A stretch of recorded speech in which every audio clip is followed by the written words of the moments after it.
Trump actually shook the Russians. He surprised and shook the Russians during his first term when he acted on his red line in Syria.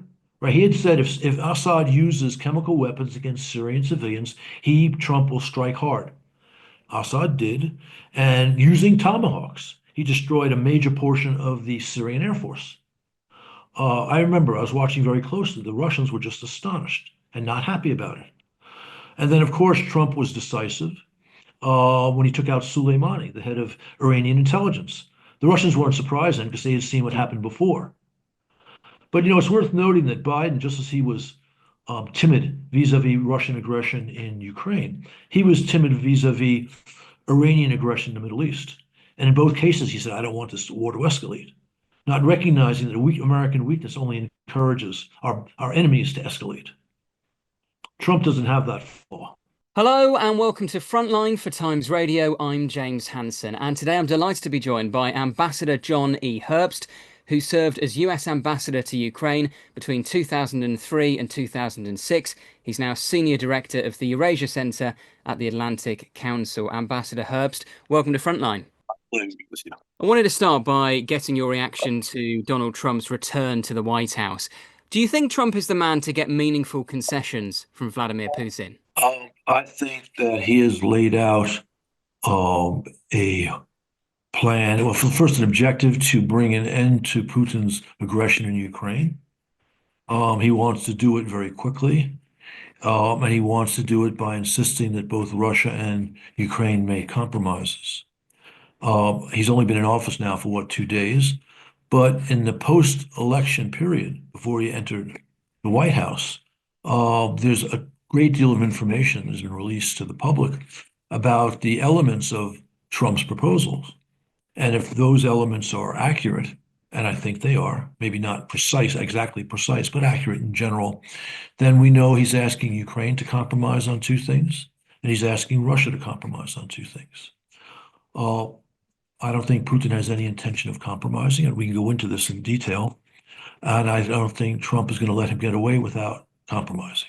Well, let's go into what compromises Trump would want from Putin, because I think you're absolutely right. All the mood music would suggest Zelensky's far more prepared to talk about a potential peace deal.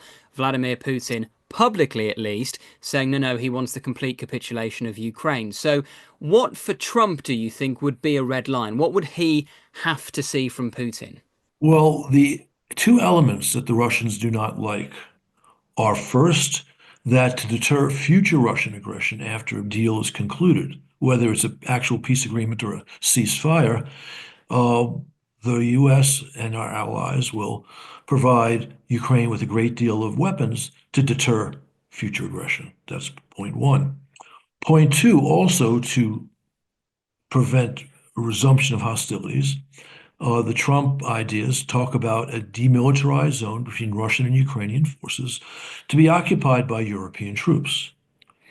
The Russians have dismissed these elements. They've said, yes, they're happy to negotiate, they're happy to compromise. They say that in a general way. But the specific things Trump asked for, or rather that these proposals ask for, because again, they're not official, the Russians have trashed.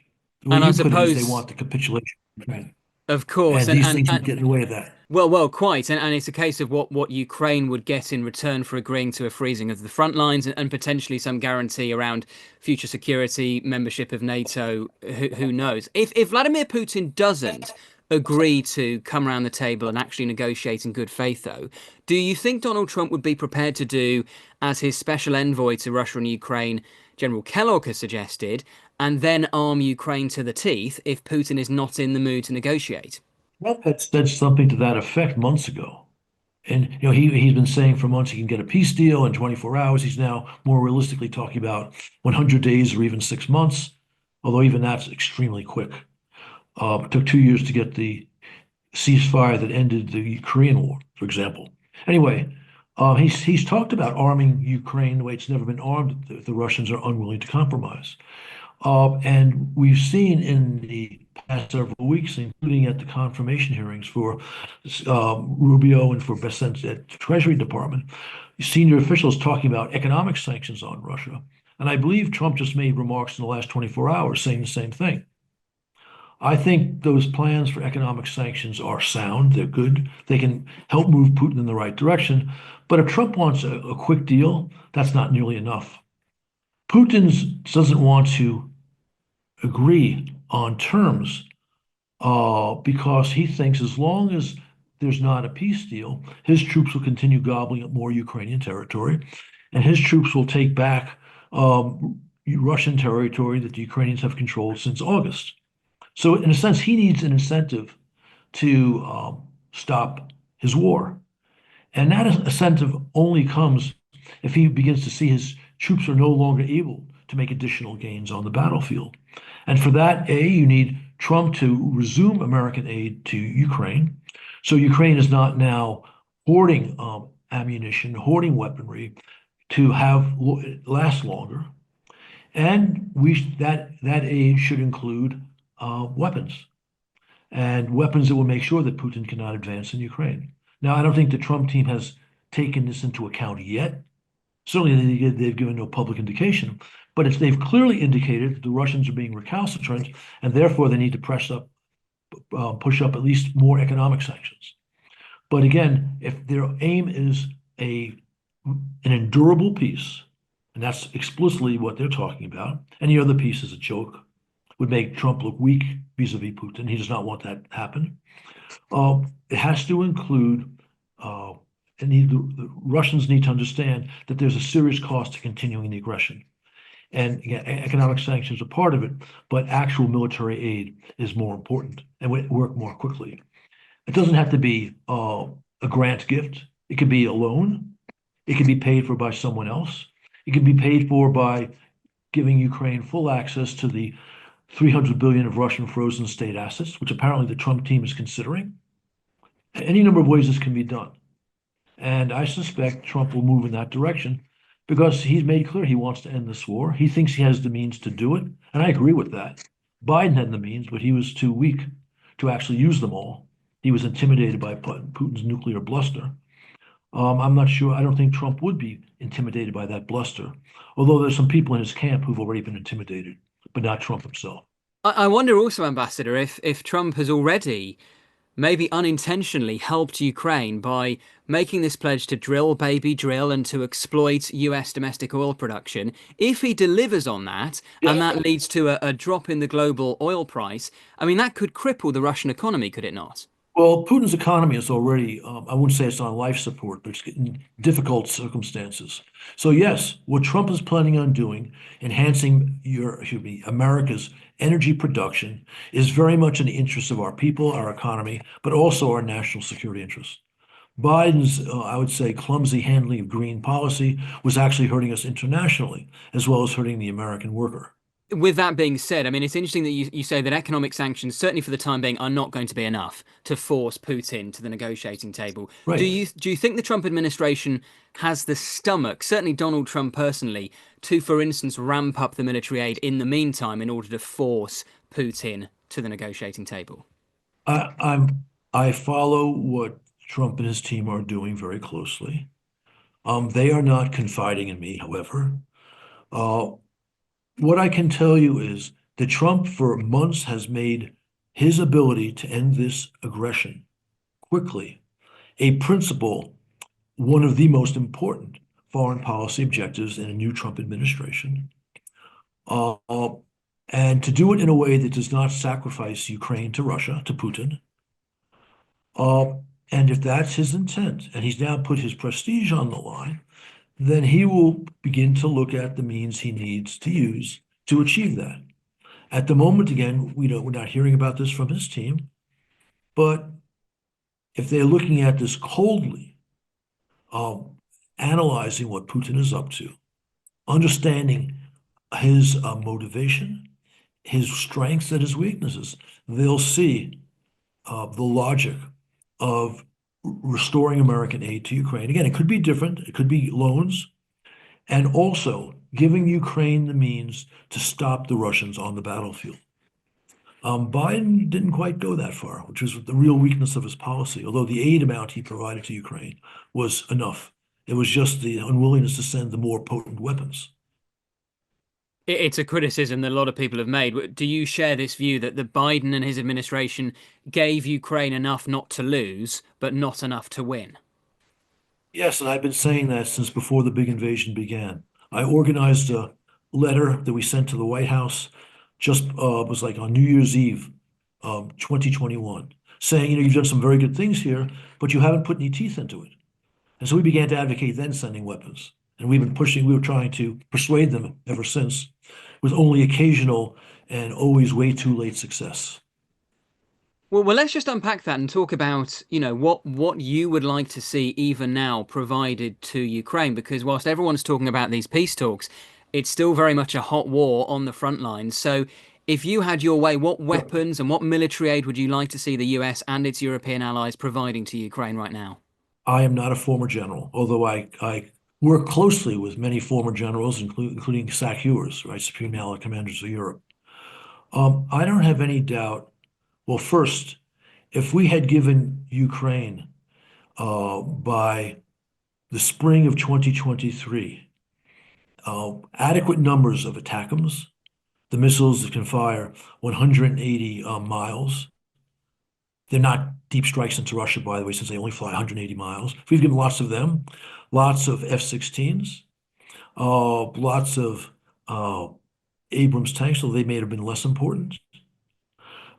Ukraine's counteroffensive of 2023 would have been a notable success as opposed to a very, very modest success. I can't, that same package of equipment would not have the same impact today because the Russian position in Ukraine is much stronger. They now, of course, have North Korean troops fighting Ukrainians in Kursk. But I imagine there is some package of equipment that could produce a similar effect today. And I would rely on my colleagues who at one time had 4 and 3 stars on their shoulders to provide the exact kit necessary to do that. And we have to make that a priority. And the Biden team, because of Putin's constant nuclear threats, which shook them in ways that American statespeople should not be shaken, they refuse to do that. At this point, again, Trump and his team have not come to the recognition that in order to be successful, they have to make sure that Ukraine is stopping further Russian gains. When they come to that conclusion, they may make the right decision and restore the package of assistance and then the weapons. But I would simply make one more point. Again, ATACMS are not, despite the way the newspapers talk about them, deep strikes into Russia, right? A country that's 9,000 miles from east to west, if you go 180 miles into it, that's not getting very deep into Russia. We have weapons we could give, which are of the same vintage as ATACMS. I mean, they go back to 80s or even late 1970s technology. We have the Tomahawks, which can fly 1,000, even 2,000 miles. If I were in charge of the policy, I would tell the Russians, if your engagement in Ukraine, if your aggression in Ukraine is still going on in 6 months, we're gonna start giving Ukraine ATACMS. I mean, not ATACMS, I mean Tomahawks. Trump may not want to go that far, but just the announcement of the resumed American military aid, including ATACMS, including F-16s, would be a thunderbolt in the Kremlin, where they're hoping that Putin is going to be able to persuade Trump to allow Russia to achieve its aims in Ukraine. And that's a very interesting They're suggestion. still hoping on that. Yeah, and I mean, even though, Trump is often portrayed as being less naturally sympathetic to Ukraine than Biden was, Biden did everything with a note of caution. Trump has shown himself throughout his career to be a man who is prepared to take bold decisions. So Look, potentially Tomahawks aren't completely out of the question under the Trump administration. well, Trump Trump actually shook the Russians. He surprised and shook the Russians during his first term when he acted on his red line in Syria. Right? He had said if Assad uses chemical weapons against Syrian civilians, Trump, will strike hard. Assad did, and using Tomahawks, he destroyed a major portion of the Syrian Air Force. I remember I was watching very closely. The Russians were just astonished and not happy about it. And then, of course, Trump was decisive when he took out Soleimani, the head of Iranian intelligence. The Russians weren't surprised then because they had seen what happened before. But it's worth noting that Biden, just as he was timid vis-a-vis Russian aggression in Ukraine. He was timid vis-a-vis Iranian aggression in the Middle East. And in both cases, he said, I don't want this war to escalate, not recognizing that a weak American weakness only encourages our enemies to escalate. Trump doesn't have that flaw. And do you think that fear of escalation that has been there really since the start of the full-scale invasion, that has been shown to be a bluff by Putin? Is that your view, Ambassador? Um, the Ukrainians, NATO, countries which joined NATO, I'm talking now, of course, about Finland and Sweden, all passed multiple Kremlin red lines, which did not lead to one mushroom cloud in the sky. So Putin realized that his bluff with nukes was always useful at slowing us down from taking decisions that we should have taken earlier. Uh, you know, obviously, when you're in a confrontation with a nuclear power, you have to take seriously the possibility of nuclear escalation. But of course, the United States has had substantial experience with nuclear diplomacy, facing a more dangerous foe than Putin's Russia, meaning the Soviet Union, during the Berlin crisis in '61, the Cuban Missile Crisis a year later. And not once during those crises did the President of the United States or his National Security Advisor or Secretary of Defense or Secretary of State ever say, we can't do X publicly, they never said this publicly, because the Russians may go nuclear, the Soviets may go nuclear. So that's a very weak hook. And the former senior officials in the Biden administration are simply saying, oh, they were prudent, and people who talked about ignoring these threats are just being rash. But those of us who advocated stronger measures were paying very close attention to what the Russians were doing and saying. And we knew that they did not have a death instinct, right? Because there was no danger in threatening nuclear use. There was extraordinary danger in actually using nuclear weapons. What other options do you think the White House should keep on the table? I mean, what about a NATO-enforced no-fly zone over Ukraine? I have no doubt Vladimir Putin wouldn't like that, but should Donald Trump keep that on the table? I don't think that the Trump team is thinking about this. And while I would welcome it, I try to offer ideas that I think have a chance of working. Never let the ideal be an enemy of the good. So since I don't think that's flyable, so to speak, with the Trump folks, at least right now, I see no reason to offer that as a policy recommendation. Now, 6 weeks from now, 3 months from now, if Putin is still being obstinate and negotiations haven't started, maybe the Trump team will begin to think even more boldly about this. In that case, a proposal like that could make perfect sense. Continued Kremlin obstinacy could also persuade Trump to take another look at the idea of Ukraine joining NATO. Many things may prove to be possible for stronger American policy, for putting a revanchist Russia in a cage. They may be possible as the new administration realizes just how dangerous they are to our interests. But right now, these things are not on the table. There's no reason to get into any detail. We hope you're enjoying today's episode of Frontline. Don't forget, you can also now listen to Frontline in podcast form.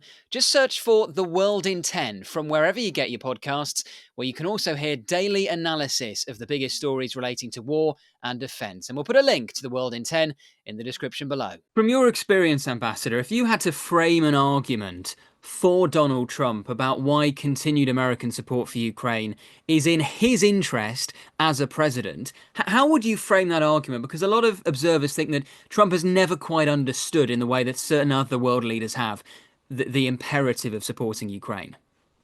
Well, we have yet to see Donald Trump say, Putin and Russia are putting at risk major American interests. I think there are people in his policy team who understand that. Trump has thought in terms of deals that strengthen America, deals that weaken our adversaries. Now, it's an interesting thing that I believe for the first time, in connection with American policy in the Arctic, Trump identified Russia as an American adversary. I may be mistaken. Maybe he said this before, but I was unaware of that. But he's talking about our adversary's ships in the Arctic Ocean, referring to the Chinese and the Russians. So maybe he's in the process of coming to understand that if Russia is able to win in Ukraine, that's a danger to critical American interests in Europe. What I just said, I think, is certainly true. Uh, and I think Trump may come to that. But at the moment, I'm not sure that he's there. Yesterday, Vladimir Putin and Xi Jinping had a phone call. By all accounts, they re-emphasized their desire to cooperate on everything from foreign policy to energy to the economy.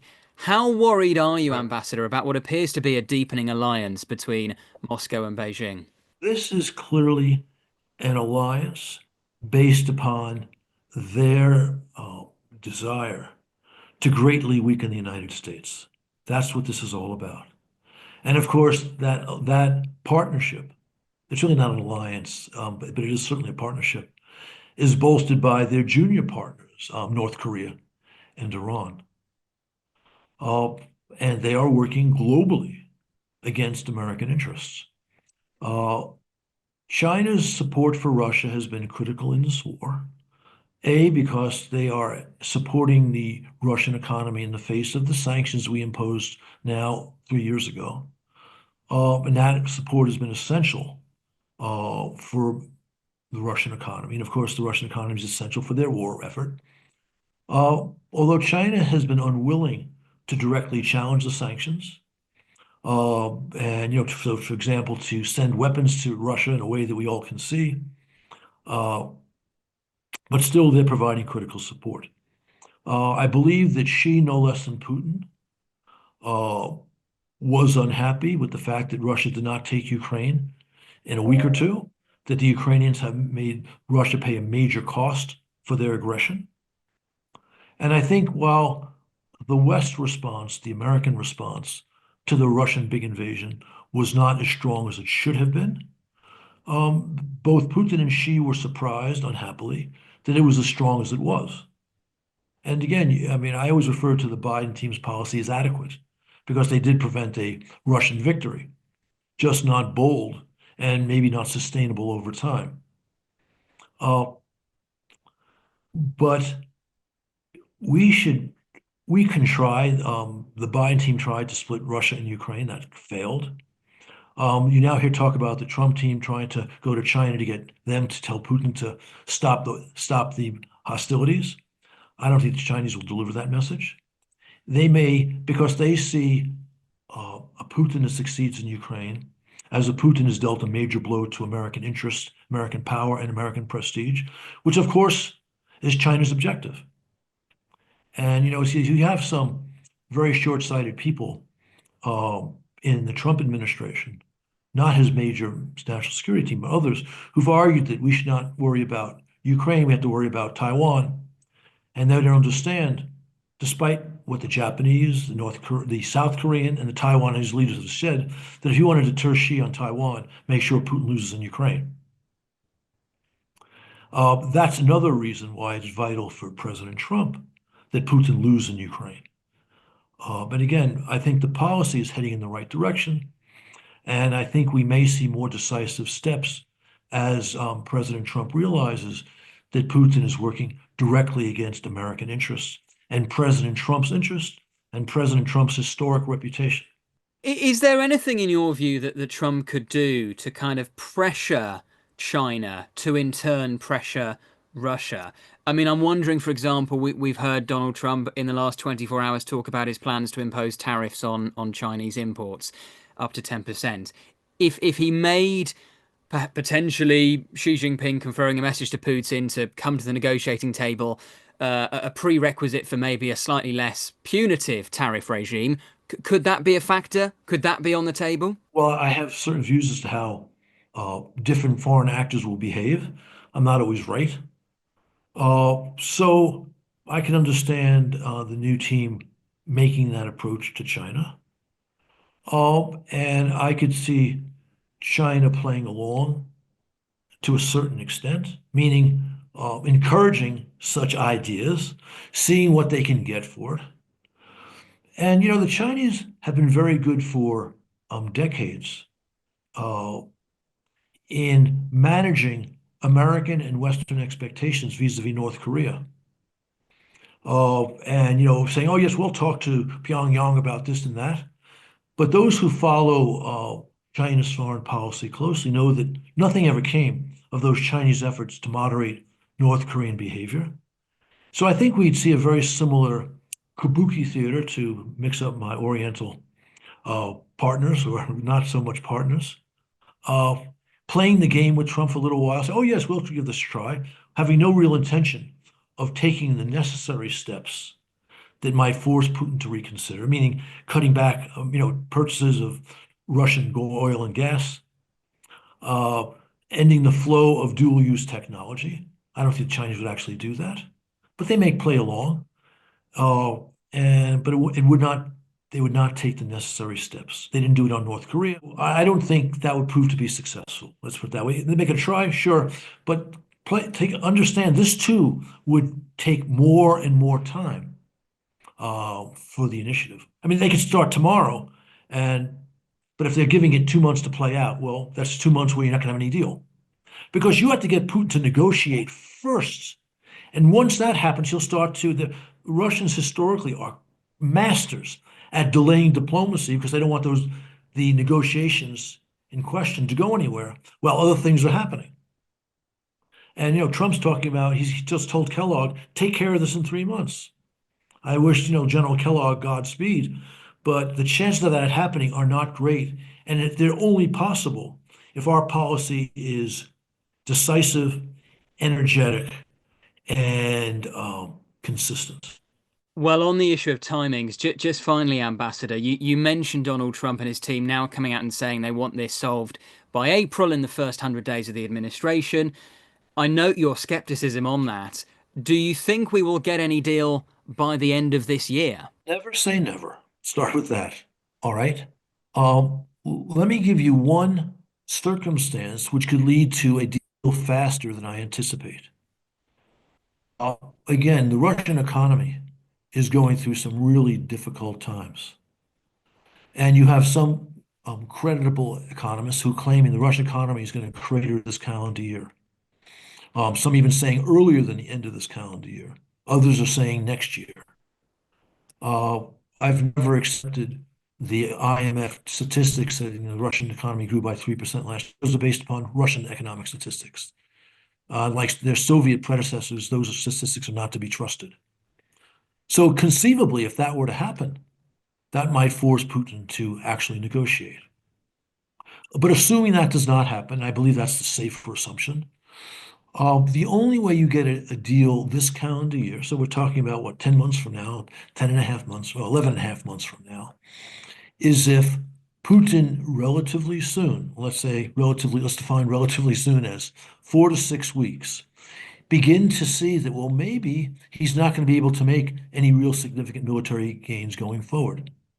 And that only happens if we bring the boom down on him. And you can start that with economic sanctions, but it really has to be military steps on the ground. So again, a restarting of American supplies, so Ukraine does not have to hoard its weapons to have something for 4 months from now if there's no additional American military support this year, and weapon systems that will make a clear difference on the ground straight away. This would be consistent with some things Trump has said rhetorically, months ago. But making that point rhetorically is very different from making the concrete decision once you have the power to do so. I'm not pessimistic that Trump would not make that decision, but I think there has to be some sort of learning process before he moves in that direction. Ambassador Johnny Herbst, we really appreciate your time and your insights and your analysis. Thank you for joining us. My pleasure. Thank you. Thank you for watching today's episode of Frontline. For early access to our videos, member-only Q&As and live streams, then sign up for a membership via the link in the description. And for the latest news and breaking stories, listen to Times Radio and follow us at thetimes.com.